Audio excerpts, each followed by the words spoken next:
नमस्कार मित्रों, मैं कृष्ण अवतार योगाचार्य राजमाता अहिल्या योग केंद्र इंदौर मध्य प्रदेश के माध्यम से आपके सामने प्रस्तुत हूँ एक प्रोग्राम लेकर के, जिसका हमारा थीम है, हमारा सब्जेक्ट है, वो है आज का योग में आहार की उपयोगिता। तो मित्रों, जैसे कि योग सभी के लिए बहुत ज़्यादा इम्पोर्टेंट है और योग का प्रचलन बहुत ही तेज़ी से बढ़ रहा है, उसी के माध्यम से आज हम आपके सामने योग से संबंधित और जो आहार हम ग्रहण करते हैं उसी से संबंधित आज हम इस विषय पर चर्चा करेंगे। तो मित्रों, सबसे पहले हम पद्मासन या सुखासन स्थिति में बैठ जाते हैं और जिस तरह से हमें कंफर्टेबल लगे हम उस तरह से अपना आसन ग्रहण कर सकते हैं। हाथों की हमें ज्ञान मुद्रा या चिन्ह मुद्रा को हम बनाते हुए हम बनाते हुए और प्रारंभ में हमें कोई भी प्रोग्राम को स्टार्ट करने से या हम अपने सबसे पहले अपने इष्ट देव या गुरुजनों का स्मरण करते हैं, उनका गुणगान करते हैं। तो सबसे पहले हम सीधे बैठ जाएंगे, कमर गर्दन बिल्कुल सीधी रखते हुए, और ध्यान मुद्रा में हम अपने हाथों की ज्ञान मुद्रा और या चिन्ह मुद्रा को अपने हाथों की बनाते हुए और हम 3 बार ओम का जाप करेंगे।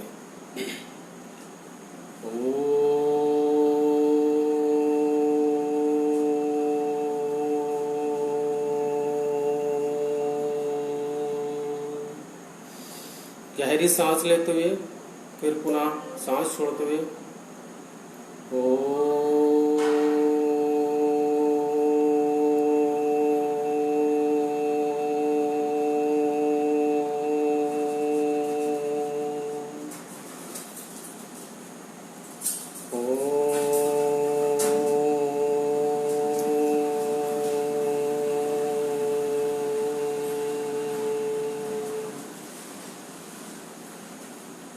धीरे धीरे अपनी आंखों को खोलते हुए और इसी स्थिति में पुनः हम मित्रों 3 बार हम गायत्री मंत्र का जाप करेंगे।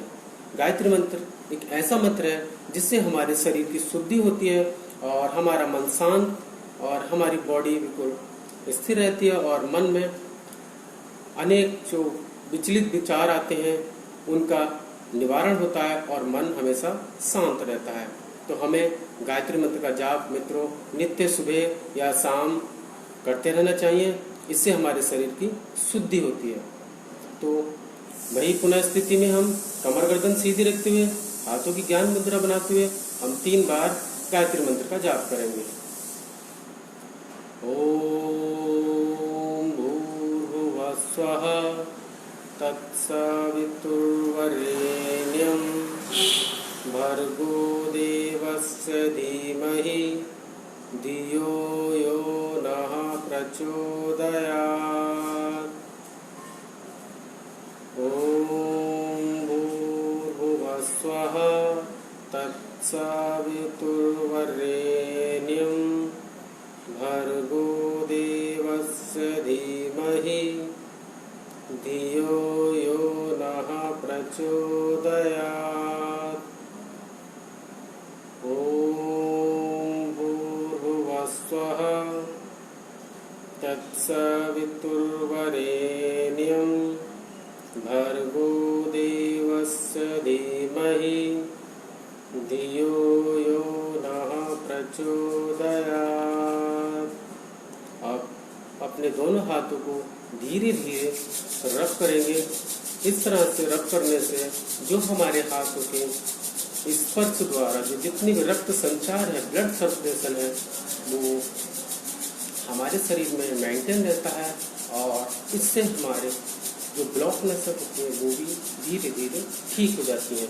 और इस तरह से जो हम हाथों का रब कर रहे हैं, दोनों हथेलियों को आपस में रगड़ रहे हैं, जो इससे जो हीट जो गर्मी उत्पन्न होती है उसे हम अपने ललाट, अपने चक्षु और अपने चेहरे पर स्पर्श कराते हुए धीरे धीरे और अपने दोनों बाजुओं पर और दोनों पैरों पर अपने हथेलियों का स्पर्श कराते हुए पुनः धीरे धीरे अपनी आइज खोलेंगे। मित्रों, इस तरह से करने से जो हमारे शरीर में जो ऊर्जा उत्पन्न होती है और एक नई ताजगी का एहसास होता है, तो ये सब गायत्री मंत्र का ही महत्व है। इससे मित्रों बहुत ज़्यादा लाभ होते हैं। इसे हम किसी भी स्थिति में बैठ के कर सकते हैं और जैसे भी हमें उचित लगे, सुखासन स्थिति या पद्मासन स्थिति या हम वज्रासन स्थिति में भी इस मंत्र का जाप कर सकते हैं। तो मित्रों, हम पुनः आपसे बता देना चाहते हैं कि यह प्रोग्राम राजमाता अहिल्या योग केंद्र मध्य प्रदेश के माध्यम से संचालित किया जा रहा है और जिसका श्रेय आज हमें मिला है और हमारी यही आशा है कि इस प्रोग्राम को ज़्यादा से ज़्यादा लोग देखें और हमसे जुड़ें और हमारे वीडियो को लाइक करें और कमेंट करें और अपने यार दोस्तों, अपने मित्रगणों में शेयर करें। तो मित्रों, आज का हमारा टॉपिक है योग में आहार की उपयोगिता। इसी से संबंधित आज हम चर्चा करेंगे। जैसे कि सभी जानते हैं कि अधिकतर बीमारियां, ज़्यादातर बीमारी जो होती हैं वो पेट से उत्पन्न होती हैं। हमारा अगर खान पान ठीक सा नहीं होगा तो हमारी बीमारियां दिन पे दिन बढ़ती जाती हैं और ये तभी ठीक होगा जब हम अपना खान पान और अपने शरीर को मेंटेन बना करके रखेंगे। सबसे पहले मित्रों, हम बात कर लेते हैं पेट के संबंधित बात चलें तो योग एक ऐसा माध्यम है जिसके द्वारा हम अपने शरीर को स्वस्थ और निरोगी बना सकते हैं और उसके साथ साथ हमें अपने शरीर का ध्यान भी रखना चाहिए, अपने खान पान का ध्यान और अपने शरीर की साफ सफाई और जो शरीर में दुष्विकार उत्पन्न हो जाते हैं उसका धीरे धीरे निवारण भी करना बहुत जरूरी है और यह तभी संभव होगा जब हम अपने शरीर की देखभाल करेंगे। तो देखभाल करने के लिए हमें उचित खाना और टाइम से अपना सोना, टाइम से खाना, टाइम से हर काम करना, तो हमें इसमें टाइम बहुत ज़्यादा मेन है और टाइम के अकॉर्डिंग हमें सब कार्य करते रहना चाहिए। तब हमारा शरीर स्वस्थ रहेगा और हम एक अच्छे शरीर के मालिक होंगे। कहते हैं ना, जैसे खाए अन्न वैसा ही हो मन। अगर हमारा खान पान ठीक का नहीं होगा, हमारा खान पान सही नहीं होगा तो हमारा शरीर भी ठीक नहीं रहेगा और जब शरीर ठीक नहीं रहेगा तो हमारा मस्तिष्क भी काम नहीं करेगा। कहते हैं कि स्वस्थ मस्तिष्क में ही स्वस्थ शरीर में ही स्वस्थ मस्तिष्क का निवास होता है। अगर हमारा बॉडी, हमारे शरीर स्वस्थ नहीं है तो हमारा मस्तिष्क भी स्वस्थ नहीं होगा। तो मित्रों, आज हम पेट से संबंधित और आहार से संबंधित जो चर्चा कर रहे हैं उसके बारे में धीरे धीरे हम उनसे संबंधित कुछ आसन भी बताएंगे और उन आसनों को करने से जो हमारे शरीर में परेशानी है वो धीरे धीरे उसका निवारण होता है और जो पेट की समस्या है उनका भी इस तरह से निवारण होता है। तो मित्रों, सबसे पहले हम वज्रासन की बात कर लेते हैं। वज्रासन एक ऐसा आसन है जिसे हम खाना खाने के तुरंत बाद भी उसे कर सकते हैं और इसे करने के लिए जो बहुत ही आसान टेक्निक है, सबसे पहले हम अपने दोनों घुटनों के सहारे अपने बॉडी को टेक लेंगे, फिर उस तरह से अपने दोनों पैरों को अपने गुदा मार्ग से अपनी एड़ियों को सटाते हुए और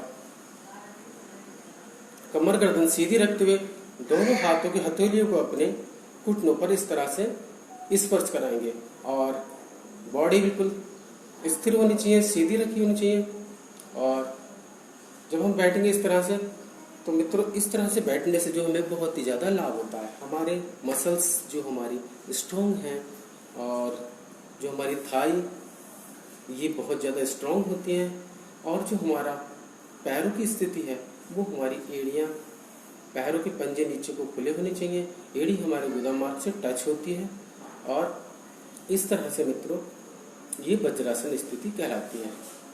इसी वज्रासन स्थिति को बैठने के साथ साथ हम अपना कुछ भी कार्य कर सकते हैं, स्टडी कर सकते हैं, प्रभु का स्मरण कर सकते हैं और किसी भी मंत्र का जाप भी आसानी से कर सकते हैं। इसमें हाथों की मुद्रा का भी इस्तेमाल कर सकते हैं या हम इस तरह से बैठ सकते हैं या अपनी मुद्रा का इस्तेमाल करके भी हम मंत्रों का या अपने स्टडी वगैरह कुछ भी कर सकते हैं। इसी में मित्रों आता है हमारा भू नमन वज्रासन। भू नमन वज्रासन में मित्रों क्या होता है कि इसमें जो है हमारे पेट में जितनी भी परेशानियां, गैस, कब्ज, ऐंठन, मरोड़न जो भी होती है वो इस आसन को करने से धीरे धीरे समाप्त हो जाती है। भू नमन वज्रासन में क्या करते हैं मित्रों, जैसे भूमि होता है पृथ्वी और नमन इसे हम स्मरण करते हैं तो हमारा ये मिलकर के बनता है भू नमन, और वज्रासन हम स्थिति में बैठे हैं तो ये हमारा तीनों का कॉम्बिनेशन मिलकर के बनता है भू नमन वज्रासन। जैसे कि अभी हमारा नाम से प्रतीत होता है, भू मीन्स पृथ्वी, धरा, वसुंधरा जिसके अलग अलग नाम है, और नमन हम करते हैं तो किसी को अगर हम नमन करते हैं तो सबसे पहले हम अपना शीश उसके आगे झुकाते हैं। तो मित्रों इसमें यह भू नमन वज्रासन के अंतर्गत आता है। हमारे दोनों हाथों की स्थिति पीछे हम ज्वाइंट कर लेंगे और अपने पैरों को जिस तरह से वज्रासन स्थिति में बैठे हैं दोनों हाथों को पीछे ज्वाइंट करेंगे। लेफ्ट को राइट से एल्बो पकड़ सकते हैं या राइट को लेफ्ट से या लेफ्ट को राइट से, कोई सी भी स्थिति से हम इसको कर सकते हैं। और सामने को झुकते हुए हम भू नमन वज्रासन में हम नमन करेंगे मित्रों इस तरह से।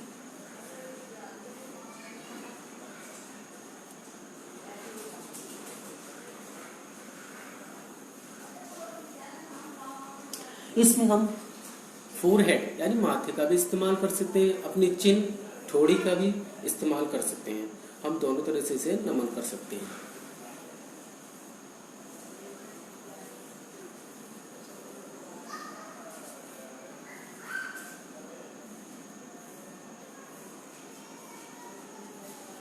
भू नमन वज्रासन हमें कम से कम 3 से 4 बार करना चाहिए और मिनिमम 3 या 4 मिनट का इसका टाइम हम करना चाहिए। इससे क्या होता है मित्रों, इससे जो हमारे पेट में जिस किसी को कब्ज की परेशानी रहती है या किसी को गैस बनती है या किसी के डाइजेशन ठीक नहीं रहता, वो इस स्थिति को, इस आसन को करने से उसे बहुत ही ज़्यादा लाभ होता है।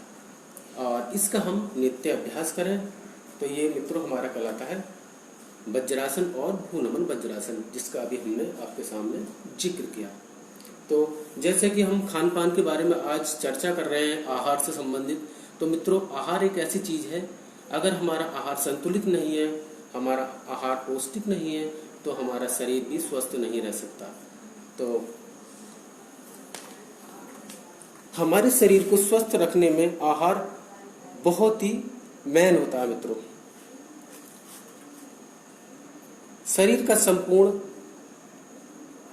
हिस्सा जो हमारी बॉडी है, तो जैसे वो सब हमारे खान पान पर भी निर्भर करता है। और हमारा स्वस्थ अगर शरीर नहीं रहेगा तो हमारी माइंड जो है वो भी ठीक तरह से काम नहीं करेगा, और जब माइंड काम नहीं करेगा तो हमारा किसी भी कार्य के प्रति मन ठीक से नहीं लग पाएगा। तो कहते हैं कि आहार ही हमारा सबसे मेन चीज है। अगर हमारा आहार सही नहीं है तो हमारा शरीर भी स्वस्थ नहीं रह सकता। अब योग में आहार का बहुत ही गहरा संबंध है। जैसे कि यानी कि जिस प्रकार हम आहार लेंगे उसी प्रकार से हमारे शरीर को नियंत्रण रख सकते हैं। गीता में आहार के गुण मुख्यतः 3 प्रकार बताए गए हैं, जो इस प्रकार हैं: तामसिक आहार, राजसिक आहार और सात्विक आहार। मित्रों तामसिक आहार के अंतर्गत जैसे कि इसमें अधपका, रस रहित भोजन और लवण युक्त, बहुत गर्म, तीखा, उच्छित, ये सब श्रेणी के जितने भी भोजन होते हैं, जैसे बासी भोजन, रस रहित भोजन, और तो ये प्रकार के मित्रों भोजन जो आते हैं हमारे यहाँ आते हैं तामसिक प्रवृत्ति। जो आदमी स्वस्थ और सुस्तीले इंसान होते हैं वो तामसिक प्रवृत्ति के अंतर्गत आते हैं, और इन लोगों को इसी तरह का खाना ज़्यादा पसंद होता है। ये अपने हाथ पैरों को नाक के बराबर चलाने की कोशिश करते हैं। तो मित्रों ये हमारा कहलाता है तामसिक आहार। इसी में हमारा सेकंड स्टेप है राजसिक आहार। राजसिक आहार में जैसे तीखा, खट्टा, चटपटा और मसालेदार खाने, उन लोगों को इन चीज़ों का ज़्यादा शौक होता है, तो वो लोग क्या कहलाते हैं, हमारे राजसिक आहार के अंतर्गत आते हैं। मन की एकाग्रता रखने वालों का यह प्रिय आहार कहलाता है। और तीसरा स्टेप आता है हमारा सात्विक आहार। सात्विक आहार के अंतर्गत मित्रों आता है हमारा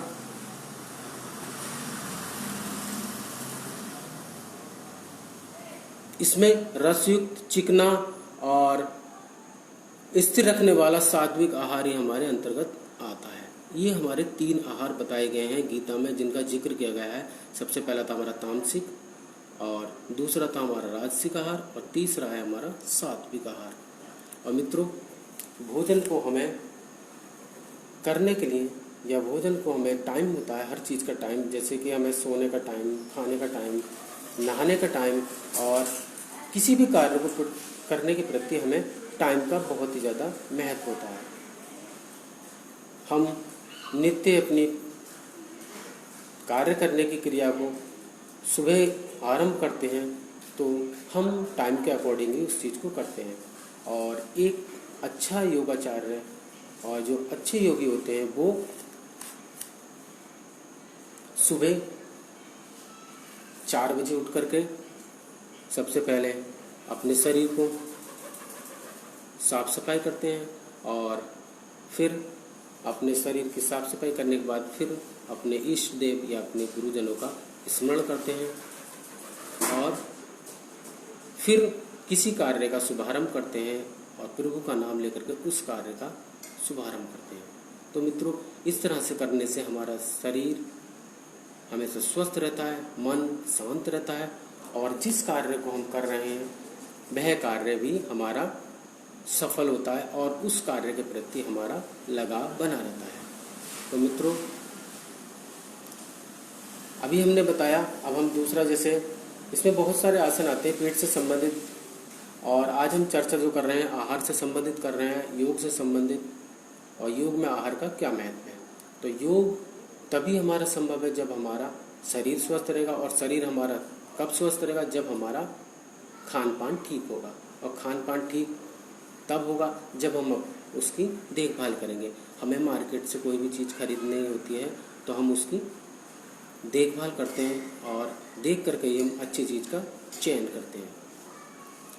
मित्रों, इसमें अब हम दूसरा आसन है हमारा गौमुखासन आसन। जैसा कि नाम से प्रतीत होता है, गौमुखासन, गाय के मुख के समान यह आसन बनाना होता है, यह गौमुखासन कहलाता है। इसमें क्या होता है मित्रों, हम सीधी स्थिति में बैठ जाते हैं, और लेफ्ट पैर या राइट पैर को हम नीचे लेते हैं, जैसे लेफ्ट पैर को हम नीचे लेते हैं और राइट पैर हमारा ऊपर आता है।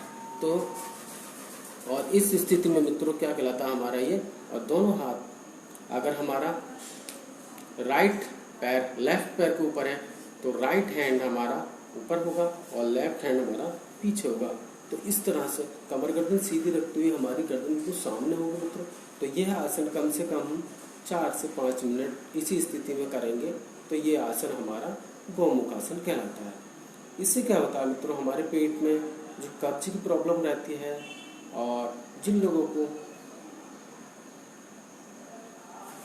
ऐंठन, मरोड़न या कब्ज वगैरह की जो दिक्कत होती है, वो इस तरह से ठीक हो जाती है।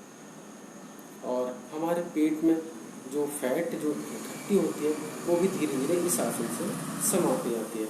हमारे पेट की जो मसल्स हैं वो उससे स्ट्रॉन्ग होती है, और हमारी जो थाई है वो उसमें खिंचाव होता है, और जो जितना भी पेन होता है वो धीरे धीरे इस आसन को करने से पेन भी समाप्त हो जाता है। तो मित्रों, ये था हमारा गौमुखासन। तो इसमें हम जो है इस स्थिति में बैठेंगे, यही सेम स्थिति हम इसकी विपरीत स्थिति भी कर सकते हैं।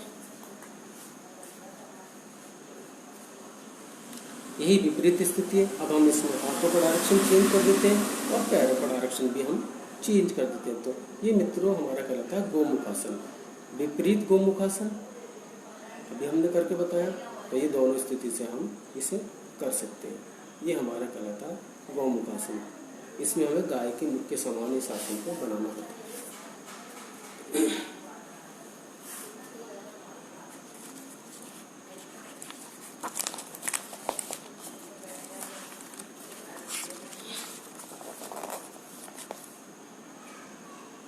अब मित्रों, जैसे कि अभी हमने गोमुखासन के बारे में बताया। अब हम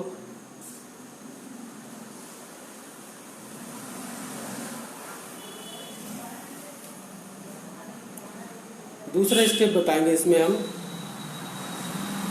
है हमारा पाद हस्तासन। पाद हस्तासन में क्या होता है मित्रों, सबसे पहले हम अपने दोनों पैरों दोनों स्थान पर खड़े हो जाएंगे और दोनों हाथों को इस तरह से करते हुए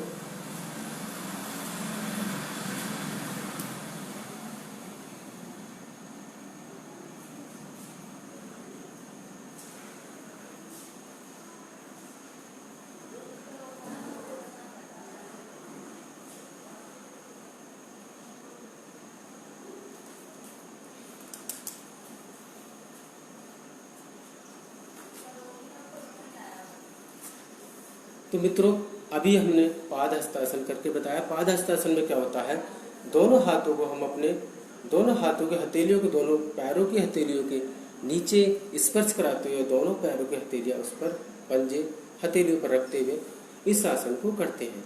और इस आसन को करने से जो हमारे मसल्स है, थाई है और उस पर खिंचाव होता है, पीठ में जितनी भी गैस होती है वो इससे इसका निवारण होता है।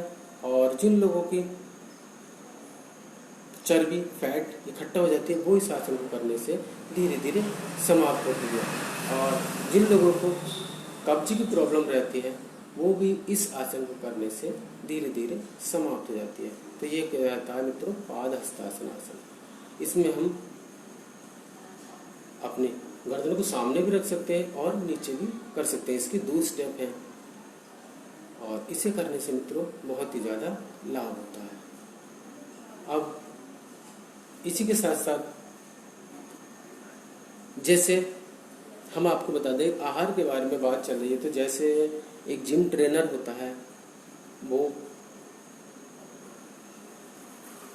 नए नए स्टेप, नए नए खान पान के बारे में बताता है। और जब ट्रेनर जिम से कुछ टिप्स देता है, कुछ बताता है, तो मित्रों अपने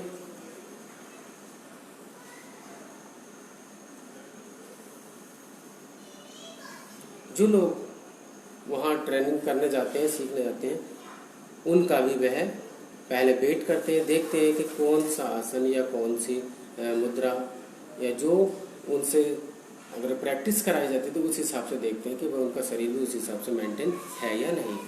और योग एक अलग चीज़ है मित्रों, वो एक हमारा बॉडी मेंटेन करने के लिए होता है, लेकिन इसमें हमारा पूरी शरीर की पूरी बॉडी मेंटेन होती है। योग एक ऐसी है जिससे हमारा शरीर तो स्वस्थ रहता है, साथ में हमारा मन भी स्थिर रहता है और हमारे कार्य करने की क्षमता प्रबल बनती है।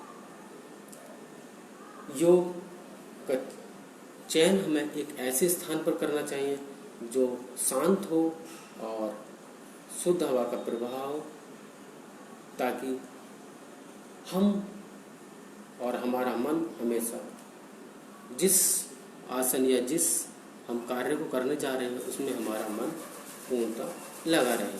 तो मित्रों ये हमारा योग से संबंधित प्रचलन है। अब हम दूसरा स्टेप बता देते हैं। इसमें एक विष्णु आसन होता है मित्रों। विष्णु आसन में क्या करते हैं हम, ये भी पेट के लिए बहुत ही ज़्यादा लाभदायक है। विष्णु आसन में क्या करते हैं हम, अपनी जगह पर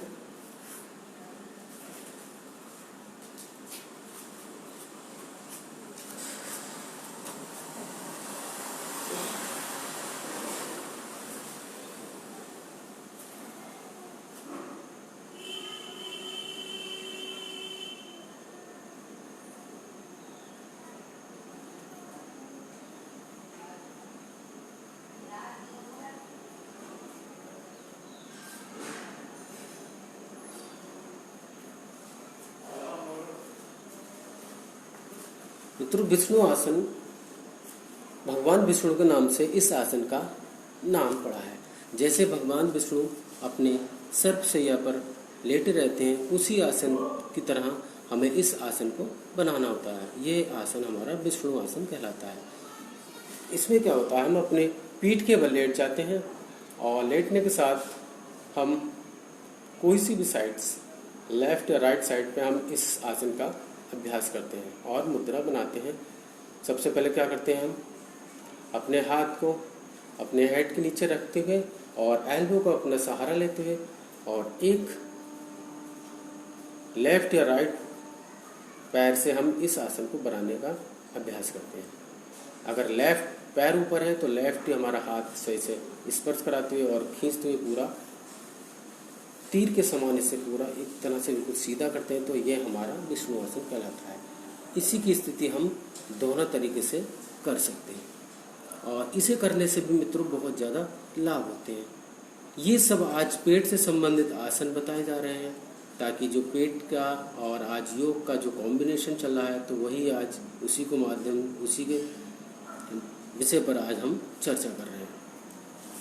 योग में आहार की क्या क्या उपयोगिता होती है और कैसे कैसे हमारा डाइजेशन ठीक रह सकता है और कौन कौन से आसन करने से हमारा शरीर स्वस्थ रहता है। अगर हमारा शरीर स्वस्थ रहेगा तभी हमारा मन भी हमारा स्वस्थ रहेगा और मन में अच्छे अच्छे विचार आएंगे, मन उस कार्य के प्रति लगा रहेगा। ये लगेगा तभी जब हमारा शरीर स्वस्थ होगा और स्वस्थ हमारा शरीर तब होगा जब हमारा खान पान ठीक प्रकार का होगा। तो मित्रों, हमें इसमें समय का बहुत ज़्यादा ध्यान रखना होता है और अपने समय के अकॉर्डिंग हम इस कार्य को करते रहते हैं। तो अब हमारा दूसरा आसन है मित्रों, इसमें धनुरासन। धनुरासन में क्या होता है, इसमें हम पेट के बल लेट जाते हैं और दोनों अपने पैरों को पीछे को मोड़ते हुए हमें अपने शरीर को धनुष के समान आकृति बनानी होती है। तो ये हमारा धनुरासन कहलाता है। दोनों हाथों से अपने दोनों पैरों को पकड़ते हुए और पूरी बॉडी को हमें खिंचाव करते हुए हमारा केवल बॉडी जो है, पेट जो है वो हमारा जमीन पे टिका होना चाहिए। तो ये हमारा धनुरासन कहलाता है। अभी हम इसका करके अभ्यास करने का प्रयास करते हैं।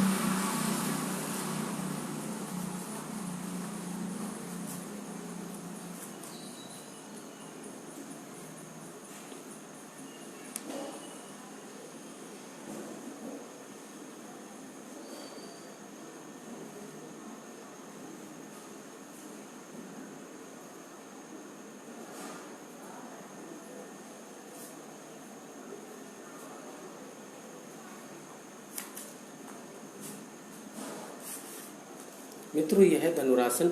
इसमें हमारी बैकबोन, रीढ़ की हड्डी जो है उसमें बहुत ज़्यादा इफेक्ट पड़ता है और हमारे पेट की जो मसल्स हैं उसमें बहुत ज़्यादा खिंचाव होता है। अब जब इस खिंचाव को करने से अगर हमसे रोज प्रतिदिन इसे हम सुबह या शाम दोनों टाइम्स का अभ्यास करें और कम से कम 1 से 2 मिनट इसे करने से हमारा शरीर जो है बहुत ही ज़्यादा फ्लेक्सिबल और हमारी बैकबोन जो है वो बहुत ज़्यादा लचीली बन जाती है। और मित्रों, जो हमारे पेट में किसी को कब्ज की प्रॉब्लम रहती है वो भी इस आसन को करने से बहुत ज़्यादा ठीक हो जाती है। और जिन लोगों की जो फैट इकट्ठा हो जाती है, चर्बी जो जमा हो जाती है, वो भी धीरे धीरे इस आसन को करने से बहुत जल्दी मेंटेन हो जाती है। और जिन लोगों को बैक पेन रहता है, बैक बोन में पेन रहता है, वो इस आसन को करने से उन्हें बहुत ज़्यादा लाभ होता है। तो ये था हमारा धनुरासन। अब हमारा सेतु बंधासन। सेतु बंधासन में क्या होता है मित्रों, हम पीठ के बल लेट जाते हैं और लेटने के साथ हम अपने दोनों पैरों को अपने दोनों हाथों से पकड़ते हुए हम धनुरासन के सेम विपरीत कंडीशन में इस आसन को बनाने का अभ्यास करते हैं और जितना हो सकता है हम अपने शरीर को ऊपर उठाने की कोशिश करते हैं। तो ये हमारा कहलाता है सेतु बंधासन। सेतु मीन्स होता है मित्रों पुल, और बंधासन में जैसे पुल को बांध करके पुल बनाया जाता है एक दूसरे से ज्वाइन करके, वैसे ही हम अपने शरीर को कस के अपने शरीर को इस आसन का अभ्यास करते हैं। तो ये हमारा कहलाता है मित्रों सेतु बंधासन।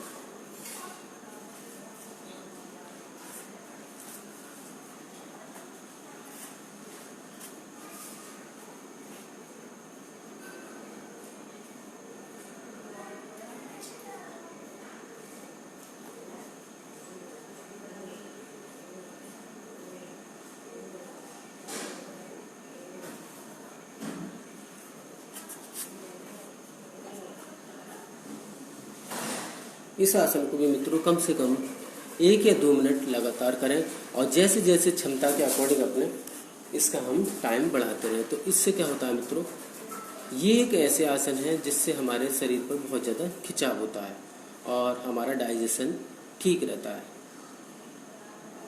अगर हमारा डाइजेशन ठीक है तो हमारी बॉडी भी स्वस्थ रहेगी और हमारा माइंड भी स्वस्थ रहेगा। और जो हमारे शरीर में जो फैट है, जो चर्बी इकट्ठी हो जाती है, वो भी धीरे धीरे इन आसनों को करने से समाप्त हो जाती है और हमारा शरीर पूर्णतः स्वस्थ होने लगता है। एक अच्छे योगी की यही पहचान है कि वो इन आसनों का नित्य अभ्यास करे तो वो अपने शरीर को मेंटेन कर सकता है और जो अनेक प्रकार के रोग, बीमारियां इकट्ठी हो जाती हैं, उन सबका धीरे धीरे इन आसनों से निवारण हो जाता है।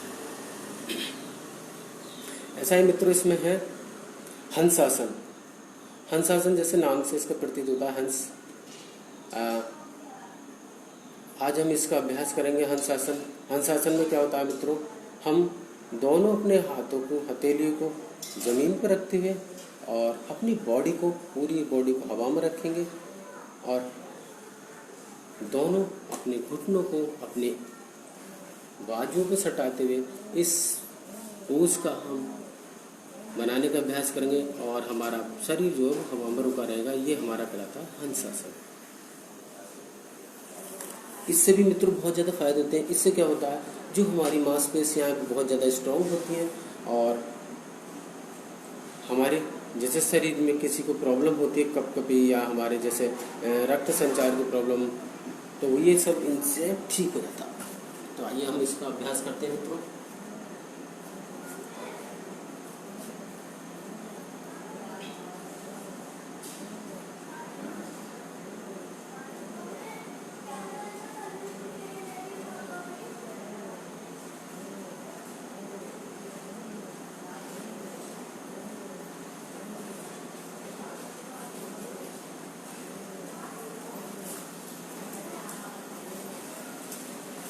मित्रों यह है हमारा हंसासन। इस आसन को बनाने से क्या होता है, जो हमारे जो बाजू हैं, जो हमारी एल्बो कोहनियाँ हैं, वो बहुत ज़्यादा स्ट्रांग होती हैं और हमारे शरीर में रक्त का संचार भी बना रहता है।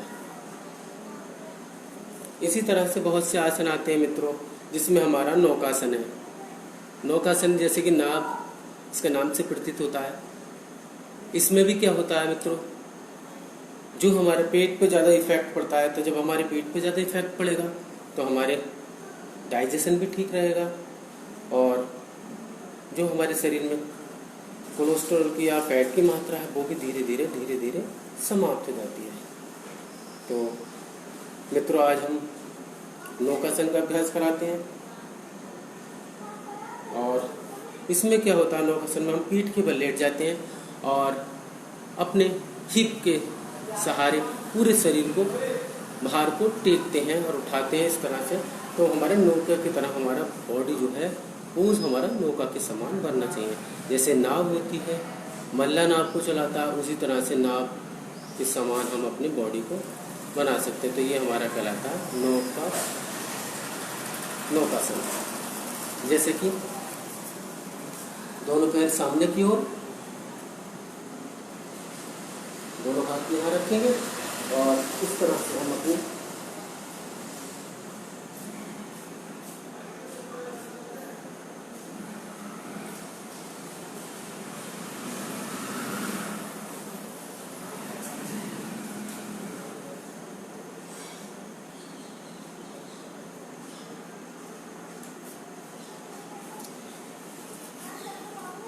मित्रों नौकासन का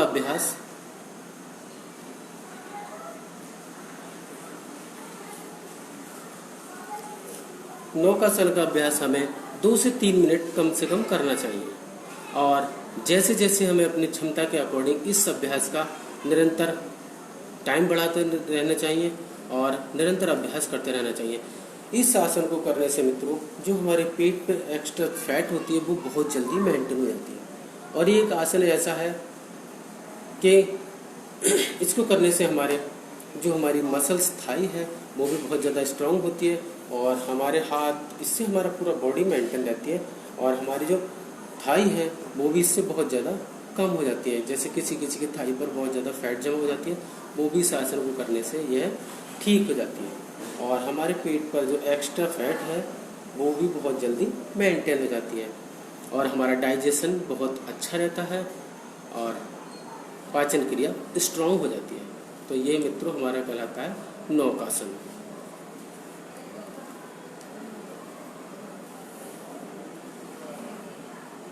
और जैसे पेट से संबंधित कुछ आसन हैं, शीर्षासन है, सर्वांगसन है, हलासन है, उनका भी हम अभी अभ्यास कराएंगे। और ये सब जितने भी आज आसन से बता रहे हैं ये सब पेट से संबंधित हैं। और हमें धीरे धीरे जो नित्य हम करते हैं वो वार्म अप तो हमें नित्य करता ही रहना चाहिए। उससे क्या होता है मित्रों, जो हमारी नसें नाड़ियाँ ब्लॉक हो जाती हैं वो भी सुचारू रूप से चलती रहती हैं और रक्त का संचार हमारी बॉडी में मेंटेन होता रहता है। यह तभी होगा जब हम नित्य इनका अभ्यास करते रहेंगे। और योग एक ऐसा माध्यम है, एक ऐसा प्लेटफॉर्म है जो मित्रों बहुत ही अच्छा साबित हो रहा है और यह बहुत प्राचीन समय से चलता आ रहा है।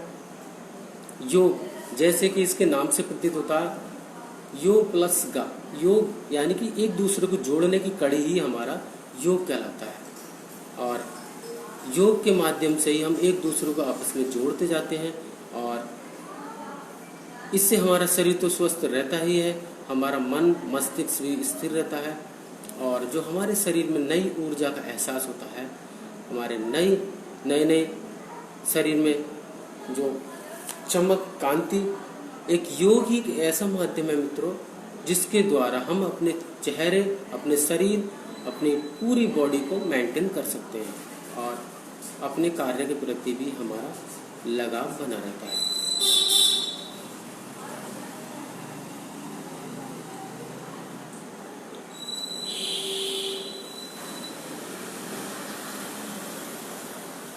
एक अच्छे योगार्थी का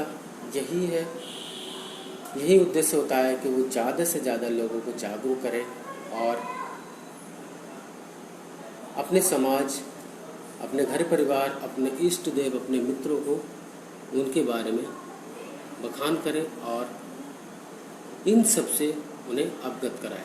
तो मित्रों ये हमारा योग से संबंधित सब गुणगान प्रचार कहलाता है।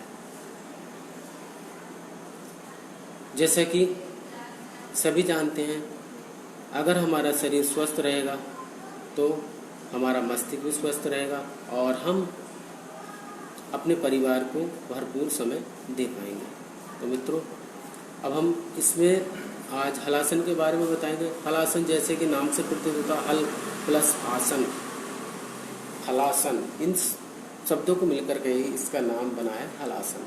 जैसे कि हल मिट्टी में चलाने से अच्छी फसल की पैदावार होती है और मिट्टी में उर्वरता आती है, नए बीज का अंकुरण होता है, वैसे ही हमारे शरीर में इस आसन को करने से नई ताजगी, नई ऊर्जा का एहसास होता है।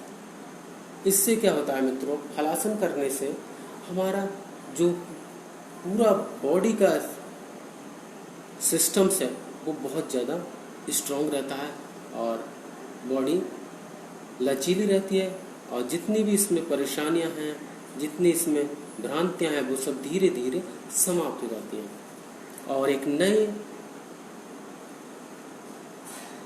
तेजपुंज और नए अच्छे विकार और नए ऊर्जा का एहसास होता है। तो मित्रों यह कहलाता है हमारा हलासन। इसमें क्या होता है, हम अपने स्थान पर पीठ के बल लेट जाते हैं और इसे करने से मित्रों बहुत ज़्यादा लाभ होता है। इसी के साथ हमारा होता है सर्वांगसन। हम सर्वांगसन प्लस हलासन को दोनों एक साथ करके बताएंगे। और इसमें क्या होता है, जब हम सर्वांगसन करेंगे तो सर्वांगसन में हम सबसे पहले अर्ध सर्वांगसन करेंगे, फिर पूर्ण सर्वांगसन करेंगे। उसमें क्या होता है मित्रों, जितनी देर तक हम अपने पैरों को हवा में रोकेंगे उतना ही हमारा शरीर स्वस्थ रहेगा। इसमें हम शुरुआत से लेकर करते हैं। जैसे हम किसी कार्य को करने के लिए सीढ़ी दर सीढ़ी चढ़ते जाते हैं। सबसे पहले हम छोटे कार्य से पहली सीढ़ी से शुरुआत करते हैं, वैसे ही हम सर्वांगसन में इसकी शुरुआत करते हैं। क्या करते हैं इसमें, हम सबसे पहले पीठ के बल लेट जाएंगे,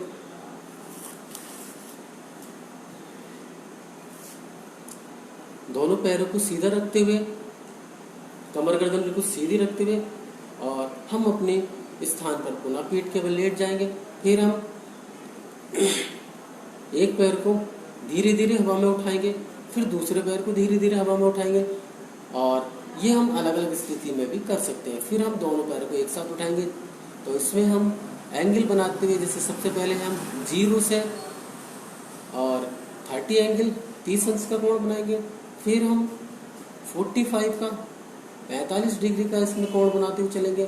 फिर आता है हमारा तीसरा स्टेप, आता है हमारा 60 का, और फिर हम 90 डिग्री का इसमें एंगल अपने पैरों को अपना फ्लैट सीधा कर लेंगे। हम 90 डिग्री का एंगल बनाते हुए फिर उसमें हम सर्वांगसन भी बना सकते हैं और हलासन भी बना सकते हैं। तो ये मित्रों हमारा कहलाता है हमारा सर्वांगसन और हलासन।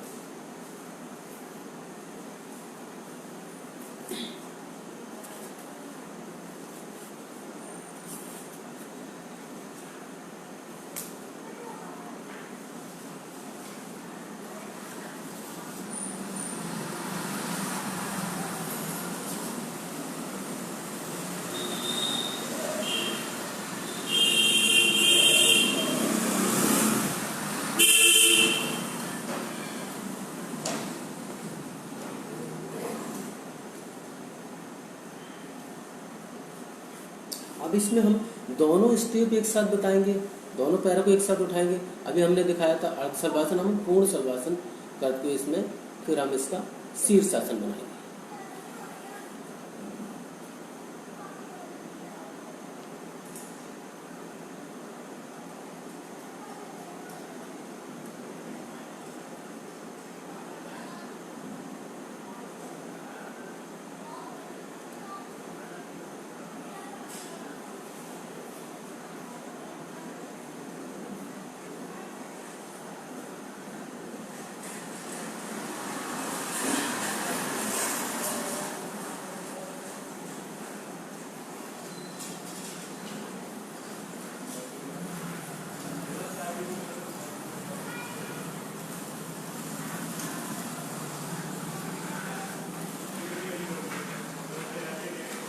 ये मित्रों हमारा कहलाता है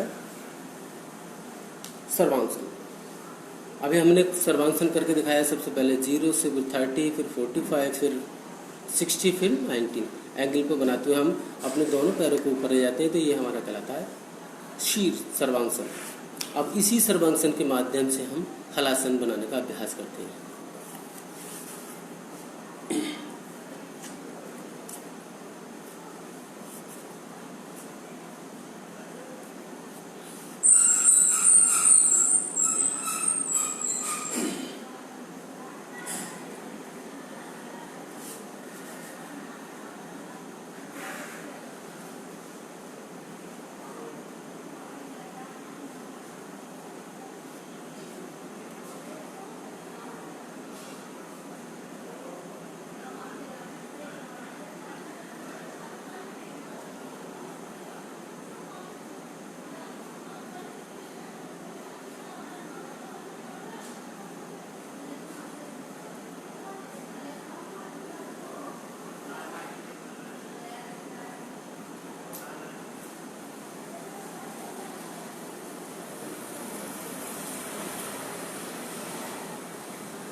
ये मित्रों कहलाता है हमारा हलासन। जैसे कि नाम से प्रतीत होता है हलासन, और सर्वांगसन था हमारा सर्वांगसन, सर के द्वारा माध्यम से हमारा बनाया गया आसन ही हमारा कहलाता है सर्वांगसन।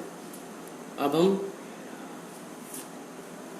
इस आसन को करने से मित्रों क्या होता है, सर्वांगसन करने से हमें बहुत ज़्यादा लाभ होते हैं। जो हमारा शोल्डर्स में पेन होता है या हमारे बैक नेक इसमें जो पेन होता है वो भी धीरे धीरे इससे समाप्त हो जाता है, और हमारा डाइजेशन बहुत ज़्यादा स्ट्रॉन्ग बनता है, और रक्त का संचार हमारा ब्लड सर्कुलेशन बना रहता है। और जिन लोगों को हेयर प्रॉब्लम होती है, आइस प्रॉब्लम होती है, स्किन प्रॉब्लम होती है, वो भी इस आसन को करने से बहुत ज़्यादा इसमें लाभ होता है। और जिन लोगों को चेस्ट में प्रॉब्लम होती है, बैक में प्रॉब्लम होती है, वो इन आसनों को करने नित्य अभ्यास करें तो इससे उन्हें बहुत ही ज़्यादा लाभ होगा और बहुत ज़्यादा रिजल्ट देखने को मिलेगा। ये एक ऐसे आसन है मित्रों जिनसे हमें हमारा शरीर बहुत ही जल्दी कवर हो जाता है। अब हम इसमें बनाते हैं शीर्षासन। शीर्षासन जैसे सिर से द्वारा बनाया गया आसन हमारा शीर्षासन कहलाता है।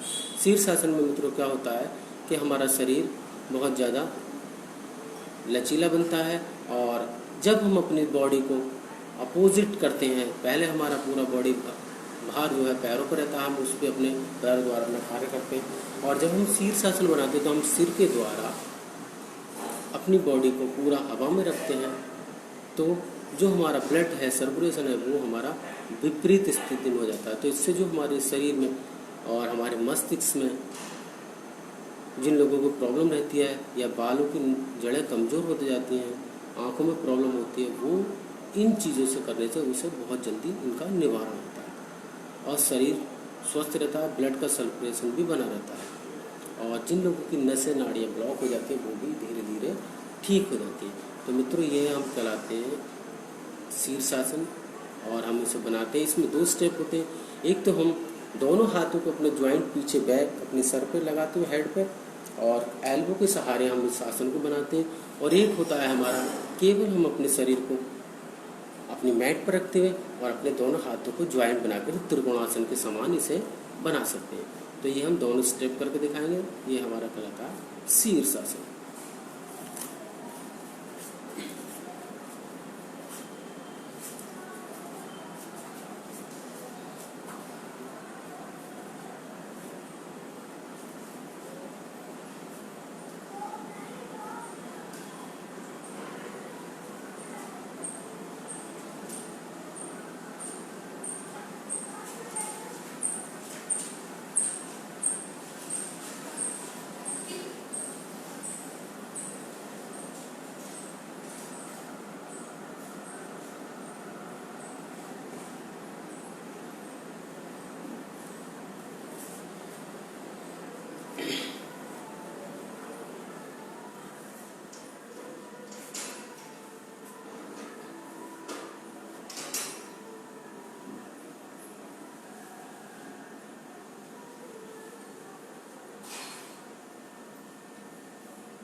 तो मित्रों देखा कि आपने हमने दोनों शीर्षासन के दोनों स्टेप करके बताए।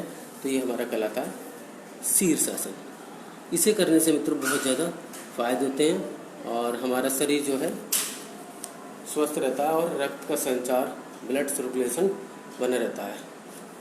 इसमें ही हम वार्म अप तो हमें धीरे धीरे करते रहना है और हम पेट को स्ट्रॉन्ग बनाने के लिए हम अनुलोम विलोम भी कर सकते हैं।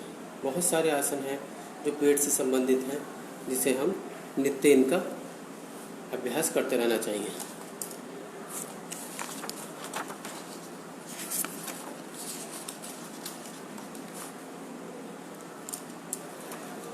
एक मित्रों इसमें आता है हमारा भुजंगासन।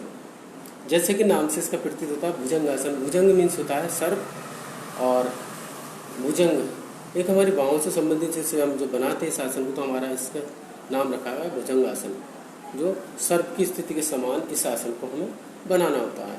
इसी के नाम से इसका नाम पड़ा है भुजंगासन। इसमें क्या करते हैं, हम अपनी पेट के बल लेट जाते हैं और दोनों बाजुओं के सहारे, एल्बो के सहारे हम अपने शरीर को टर्न करते हैं। तो ये हमारा भुजंगासन कहलाता है। इसमें हमारा पेट, हमारी बैक, हमारी नेक, हमारे शोल्डर, ये पूरे इसमें खिंचाव रहता है और हमारे थाई, इन सब में खिंचाव रहता है। तो ये हमारा कहलाता है भुजंगासन और इसको करने से बहुत ही ज़्यादा लाभ होते हैं।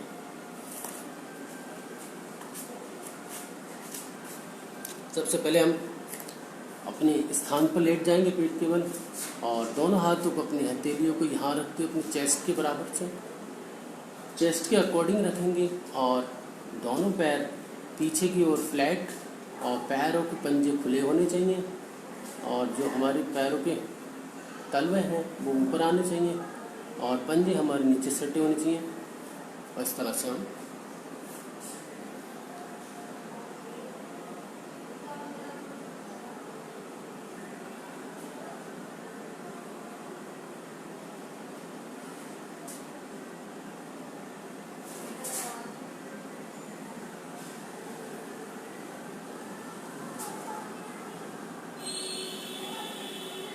इसका हमें कम से कम 3 या 4 बार इसका अभ्यास करना चाहिए।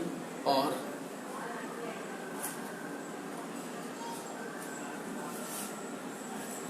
इसको करने से मतलब बहुत ही ज़्यादा फायदे होते हैं। हमारा शरीर इसमें खिंचाव रहता है और बहुत ही ज़्यादा इससे जो हमारा डाइजेशन है वो बहुत ज़्यादा स्ट्रॉन्ग रहता है। ये एक ऐसे आसन है जो सब पेट से संबंधित है आज। और पेट हमारा सही रहेगा तो हमारा शरीर स्वस्थ रहेगा। जितनी भी बीमारियां होती हैं मित्रों वो सब पेट से ही उत्पन्न होती हैं। अगर हमारा पेट सही रहेगा तो हमारा शरीर भी स्वस्थ रहेगा और हमारा कार्य के करने के प्रति भी हमारा मन लगा रहेगा।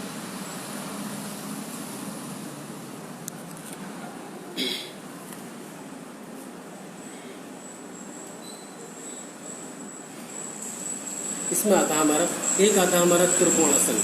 इसमें भी हम त्रिकोणासन में भी त्रिकोणासन ये त्रिकोण के समान अपनी बॉडी को बनाते हैं तो ये हमारा कहलाता है त्रिकोणासन। और इसमें बहुत सारे होते हैं जो पेट से संबंधित है। जानुसरासन है, पूर्ण शलभासन है, पूर्ण पवन मुक्तासन है। तो ये आसन जो जितने भी हैं सब हमारे पेट से संबंधित आसन हमारे कहलाते हैं। अब जैसे हम पूर्ण पवन मुक्तासन, पवन से मतलब होता है मित्रों हवा, वायु, एयर। तो इसको हम बनाने से क्या होता है, इसमें पूर्ण पवन मुक्तासन क्या होता है, दोनों पैरों को हम अपने पेट के साइड से यहाँ इस तरह से और अपनी चिन्ह को उस पर अपने घुटनों को टच कराते हैं। तो ये कहलाता है हमारा पूर्ण पवन मुक्तासन। इसमें होता है अर्ध पवन मुक्तासन में क्या होता है, हम एक पैर को करते हैं तो हम इसको करने का अभ्यास भी आपको बताते हैं। इससे भी मित्रों हमारा पेट बहुत ज़्यादा स्ट्रॉन्ग रहता है, डाइजेशन बहुत स्ट्रॉन्ग रहता है।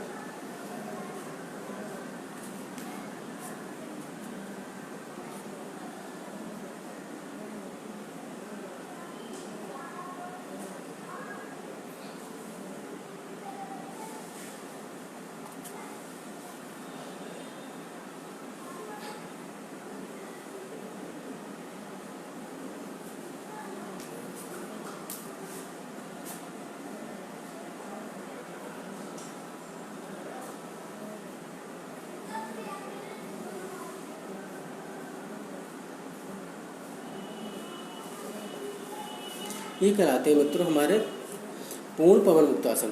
इन आसन को करने से हमारे जो पेट है वो बहुत ज़्यादा स्ट्रॉन्ग रहता है। और जिन लोगों का पेट थुलथुला होता है, मोटे हो जाते हैं और जो खाल जो स्टमच की खाल है वो मोटी हो जाती है, वो इन आसनों को करने से नित्य इनका अभ्यास करें तो उन्हें बहुत ज़्यादा लाभ होगा और उनकी जो फैट है वो भी धीरे धीरे ख़त्म हो जाएगी और उनका पेट एक सुडौल और एक अच्छा मेंटेन और कमर जो बैक की बोन है वो लचीली हो जाएगी और उनका शरीर स्वस्थ हो जाएगा और वो एक अच्छे शरीर के मालिक होंगे। तो मित्रों ये तभी होगा जब वो नित्य इसका अभ्यास करें।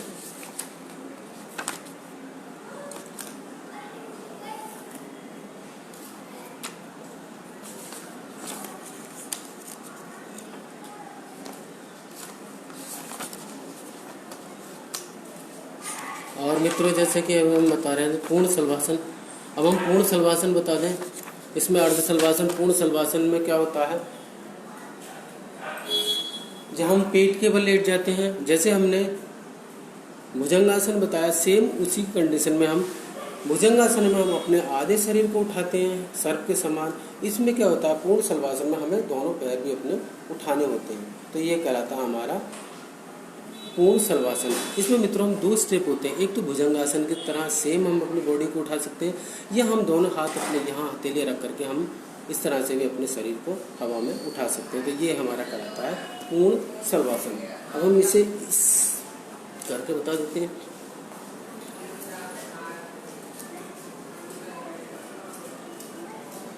एक तो ये स्टेप इसका ये होता है, आपको शायद दिख नहीं रहा हो प्यार। एक तो ये होता है और इसमें होता है कि ये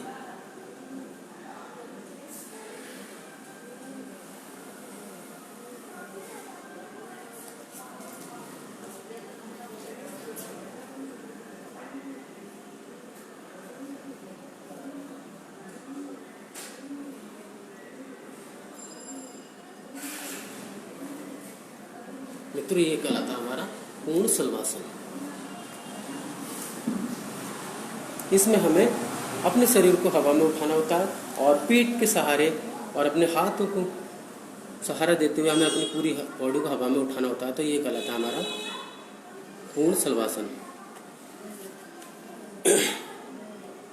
जैसे कि हमने शुरू में बताया था कि यह प्रोग्राम राजमाता अहिल्या योग केंद्र इंदौर मध्य प्रदेश के माध्यम से संचालित किया जा रहा है और आज का श्रेय जो मिला है वो उन्हीं के सानिध्य, उन्हीं के माध्यम से आज हम इस प्रोग्राम को प्रस्तुत कर रहे हैं।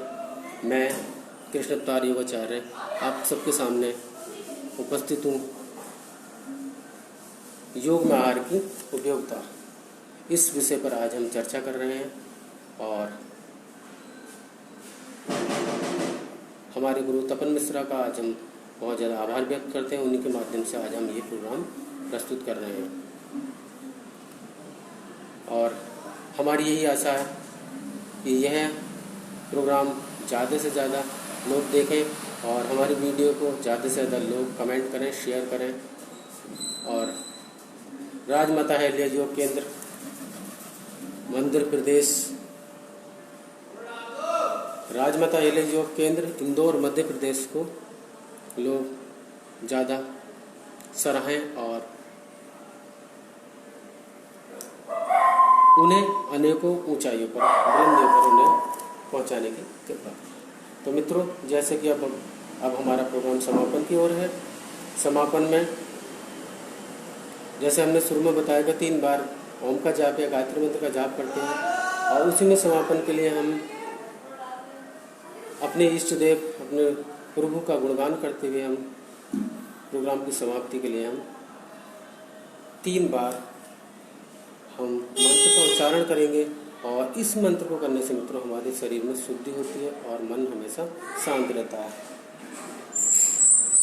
तो मित्रों, जैसे कि हमने आहार के बारे में बताया, आहार एक ऐसा है, अगर हमारा आहार खान पान अगर हमारा ठीक है तो हमारा शरीर स्वस्थ रहेगा और ये तभी स्वस्थ रहेगा कि हमें ताज़ा मौसमी फलों का सेवन करना चाहिए और ताज़ा हरी सब्जियों का सेवन करना चाहिए, दालों का सेवन करना चाहिए और समय से हमें अपने शरीर की साफ सफाई, खान पान पर ध्यान रखना चाहिए और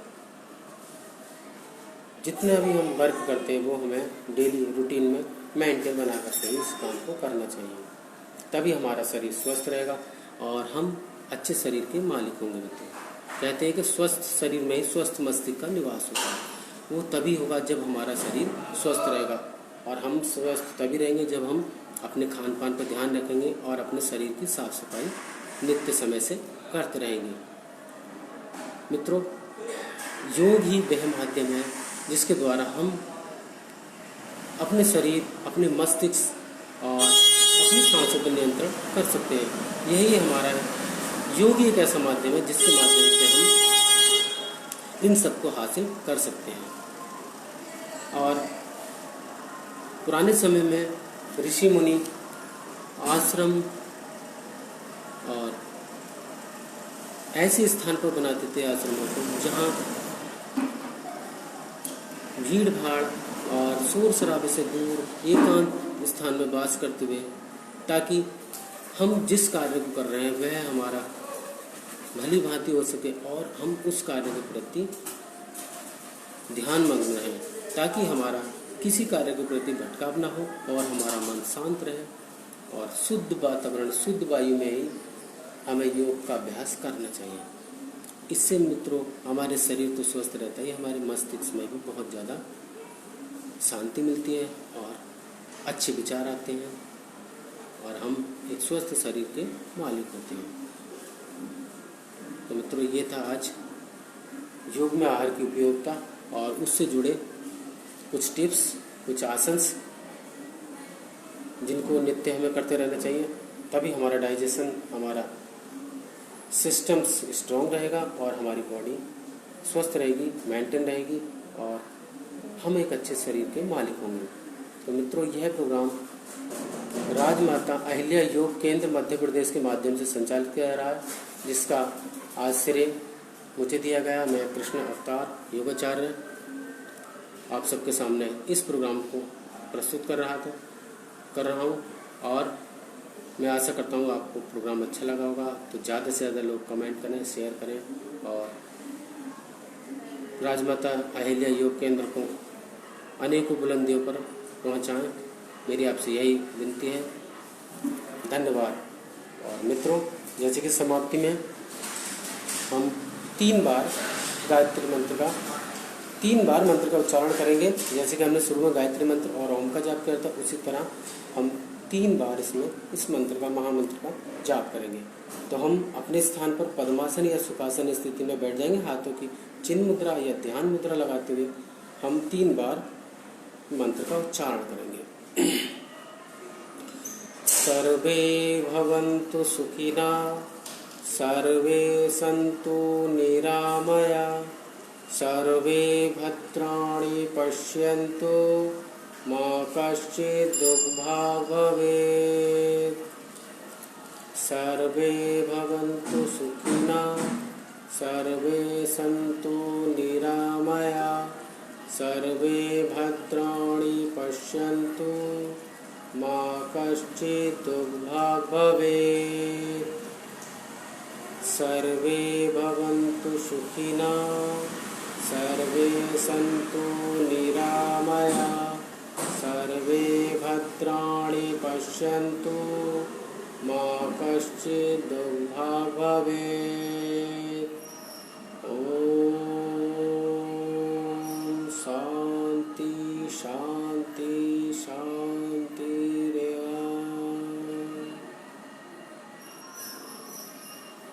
धन्यवाद मित्रों।